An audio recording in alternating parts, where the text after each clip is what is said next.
Saudara-saudariku yang terkasih, pace e bene.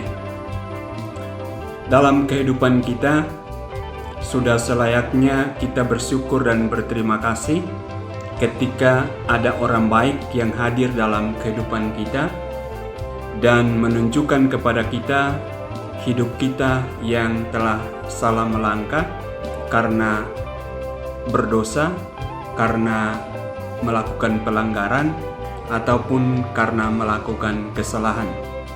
Kita berterima kasih, kita bersyukur karena hadirnya orang lain untuk menunjukkan bahwa kita telah salah melangkah. Sikap bersyukur, berterima kasih seperti ini tidak kita temukan di dalam Injil yang kita dengarkan pada hari ini.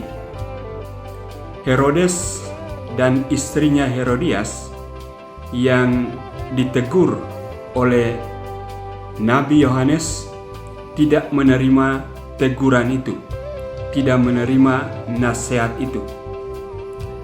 Yohanes mengatakan kepada Herodes, "Tidak halal engkau mengambil istri saudaramu Filipus untuk kau jadikan istri."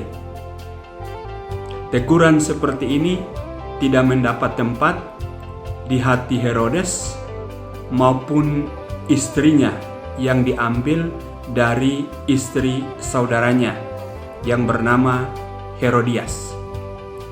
Dan ternyata bukan hanya Herodes yang tidak menerima teguran itu, akan tetapi juga Herodias.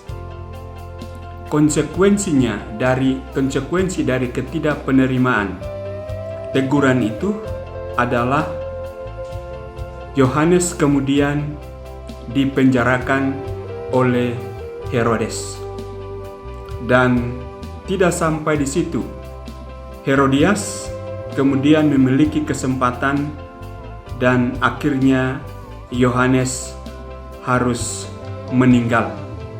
Herodes membunuhnya dengan memenggal kepalanya atas permintaan dari Herodias.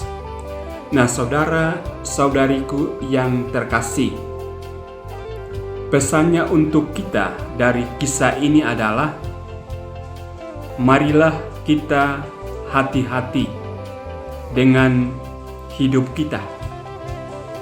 Maksudnya adalah ketika ada orang yang hadir dalam kehidupan kita dan menunjukkan kepada kita kekurangan kita, keberdosaan kita, kesalahan kita, atau pelanggaran kita, sikap yang sepantasnya, seharusnya kita tunjukkan adalah bersyukur, berterima kasih, karena mereka menunjukkan kepada kita apa yang seharusnya kita perbaiki di dalam kehidupan kita.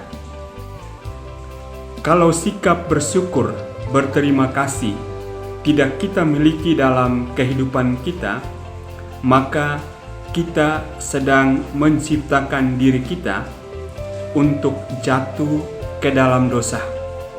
Karena ketika kesempatan ada, kita akan membalas orang-orang yang justru memiliki hati untuk hidup kita. Orang-orang yang justru mau supaya kita menjadi orang baik di dalam kehidupan kita. Oleh karena itu, saudara-saudariku yang terkasih, marilah tanamkan dalam diri kita, dalam hidup kita, bahwa kalau ada orang yang datang dalam hidup kita dan menunjukkan kepada kita kesalahan kita, keberdosaan kita, kekurangan dan pelanggaran di dalam hidup kita, maka kita harusnya bersyukur dan berterima kasih. Karena kalau tidak, kita sedang menciptakan diri kita untuk jatuh ke dalam dosa yang lebih besar dan lebih berat. Tuhan memberkatimu.